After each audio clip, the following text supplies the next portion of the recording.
নীল সমুদ্রের পাড়ে সাদা মার্বেল পাথরের বিশাল সব মন্দির, অদম্য সাহসী যোদ্ধা আর প্রখর বুদ্ধিসম্পন্ন দার্শনিকের দেশ প্রাচীন গ্রিস। আজ থেকে প্রায় ৩,০০০ বছর আগে এই ছোট ছোট দ্বীপ রাষ্ট্রগুলো মিলে পৃথিবীকে এমন কিছু উপহার দিয়েছিল যা ছাড়া আজকের আধুনিক পৃথিবী কল্পনা করা অসম্ভব। অলিম্পিক গেমস থেকে শুরু করে গণতন্ত্র, সব কিছুর জন্ম হয়েছিল এই মাটিতেই। গ্রিসের সবচেয়ে শক্তিশালী দুই নগর রাষ্ট্রের একটি ছিল অ্যাথেন্স। এখানে মানুষ প্রথম বুঝতে পেরেছিল যে দেশ চলবে কোনো এক রাজার একচ্ছত্র ইচ্ছায় নয়, বরং জনগণের ভোটে। একেই বলা হয় ডেমোক্রেসি বা গণতন্ত্র। অ্যাথেন্সের উন্মুক্ত চত্বরে দাঁড়িয়ে সাধারণ নাগরিকরা তর্কে জড়াতো রাষ্ট্রের ভবিষ্যৎ নিয়ে, যা আজকের সংসদীয় ব্যবস্থার একদম শুরুর রূপ।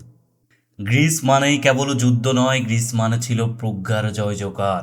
সক্রেটিস, প্লেটো আর অ্যারিস্টটল, এই তিন মনীষী আমাদের শিখিয়েছেন কিভাবে প্রশ্ন করতে হয়, কিভাবে যুক্তি দিয়ে পৃথিবীকে বুঝতে হয়। জ্যামিতির পিথাগোরাস কিংবা চিকিৎসার জনক হিপোক্রেটিস, তাদের করা সেই প্রাচীন কাজগুলো আজও স্কুল কলেজের পাঠ্য বইয়ে জীবন্ত হয়ে আছে।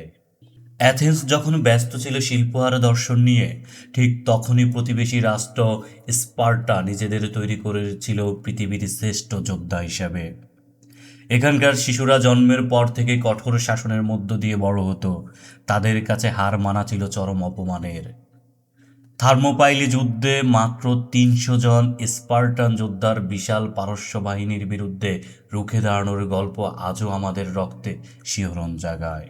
আজকের বিশ্বের সবচেয়ে বড় ক্রীড়া উৎসব অলিম্পিক, এর শুরুটাও হয়েছিল গ্রিসের অলিম্পিয় উপত্যকায়। গ্রিকদের বিশ্বাস ছিল শরীর ও মন উভয়কে শ্রেষ্ঠ হতে হবে।